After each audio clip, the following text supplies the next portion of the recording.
اور ایک ایسا ہوتا ہے بندہ کہ 2 جملے اس کے اوپر اثر کر جاتے ہیں اور پوری زندگی اس کی پلٹ جاتی ہے۔ اب سے 3 سال پہلے تمڑیا ایک گاؤں ہے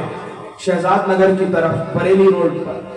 وہاں پر استاد گرامی پیر و مرشد حضرت اللہ مولانا مولوی محمد ریحان خان صاحب کا بیان ہوا ربیع الاول کے موقع پر۔ مول صاحب کی تقریر کے جملے میرے ذہن کے اندر ابھی تک نقش ہیں کہ وہ یہ کہہ رہے تھے کہ ہائے انسان اور مسلمان کہ کیا حال ہے اس کا، وہ اپنی اس زبان سے گالی دے دیتا ہے، وہ اپنی اس زبان سے شراب پی لیتا ہے، وہ اپنے ہونٹوں سے سگریٹ لگا لیتا ہے کہ جس منہ سے، جس زبان سے اور جس ہونٹوں سے وہ اللہ اور اس کے رسول کا نام لیتا ہے، کیا اس کو اس بات کے عار نہیں ہے کہ میں نے اپنی زبان کو ناپاک کیا، اب اس ناپاک زبان سے کیا میں اپنے اللہ کا اور اپنے حبیب جناب محمد مصطفیٰ کا بھی نام لے سکتا ہوں؟ ان جملوں کو سب نے سنا تھا، لیکن میں ایک ایسے شخص کو بھی جانتا ہوں کہ جو بیڑی پیتا تھا، سگریٹ پیتا تھا، جو گٹکا کھاتا تھا، جو پان تمباکو والا کھاتا تھا، ان جملوں کا پتہ نہیں اس کے اوپر کیا اثر ہوا۔ آج پورے 2.5 سے 3 سال ہو گئے ہیں، لیکن اس آدمی نے کبھی تمباکو کا کوئی پان بھی اپنی زبان کے اوپر نہیں رکھا۔ انقلاب لانے کے لیے چند جملے کافی ہیں۔ وہ بات بھی الگ ہے کہ ان کی جیسی زبان ہماری نہیں ہے کہ ہم لمبی لمبی تقریریں بھی کریں اور اس کے باوجود بھی سننے والوں کے اوپر کوئی اثر نہ ہو، کیونکہ کہا ہے اقبال نے ایک مقام کے اوپر کہ دل سے جو بات نکلتی ہے اثر رکھتی ہے، دل سے جو بات نکلتی ہے اثر رکھتی ہے، پر نہیں طاقت پرواز مگر رکھتی ہے۔ ان جیسی زبان بھی اللہ تعالی ہمیں عطا فرمائے، تاثیریں ہماری زبانوں کے اندر پیدا فرمائے، بالکل اس کی طرح کہ جس طرح شاعر نے ایک مقام پر کہا کہ چلا وہ تیر جو بہتر تیری کمان میں ہے، چلا وہ تیر جو بہتر تیری کمان میں ہے، کسی کی آنکھ میں جادو تیری زبان میں۔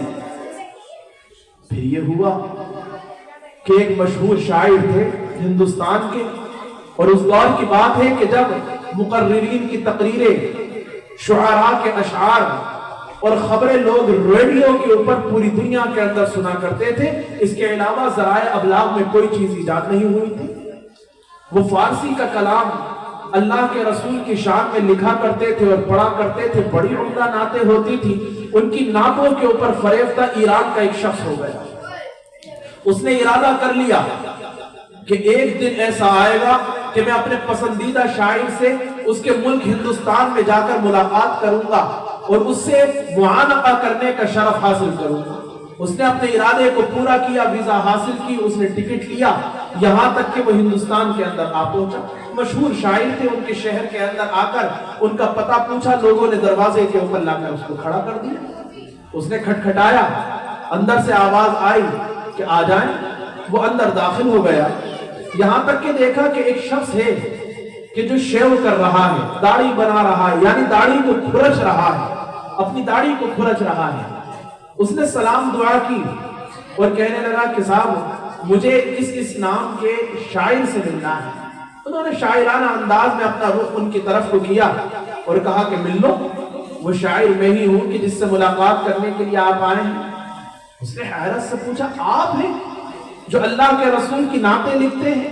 اللہ کے رسول کی شان میں اتنے عمدہ اشعار لکھا کرتے ہیں؟ انہوں نے کہا الحمدللہ، یہ شرف مجھے ہی حاصل ہے۔ کہا آپ اللہ کے رسول کی شان میں اشعار لکھنے والے اور آپ داڑھی کو کھرچ رہے ہیں؟ انہوں نے شاعرانہ لہجے کے اندر جواب دیا، ہاں میں داڑھی کو کھرچ رہا ہوں لیکن کسی کے دل کو نہیں کھرچتا۔ اس نے جواب دیا، اس داڑھی کو کھرچ کر نالی کے اندر بہا کر آپ جناب محمد مصطفیٰ کا دل کھرچ رہے ہیں، اب کس کا دل کھرچنے کا ارادہ ہے؟ اتنا سننا تھا، ایک چیخ ماری اور بے ہوش ہو کر گر پڑا۔ وہ ایران کا شخص بغیر ملے اور معانقہ کیے وہ تو واپس ہو گیا، لیکن جب افاقہ حاصل ہوا تو اس کی زندگی کے اندر انقلاب آ چکا تھا۔ وہ شاعر خود اپنا یہ واقعہ بیان کرتا ہے اور کہتا ہے کہ میری زندگی کے اندر تبدیلی کے فقط وہ جملے تھے جو میرے چاہنے والے نے میرے منہ کے اوپر کھڑے ہو کر کہہ دیے تھے۔ یہ احساس کی بات ہے، جس کے دل میں احساس ہو اس کے لیے چند جملے اور چند باتیں بہت ہیں۔ لمبی لمبی تقریریں اور بیانات کی کوئی حاجت اور ضرورت نہیں ہے،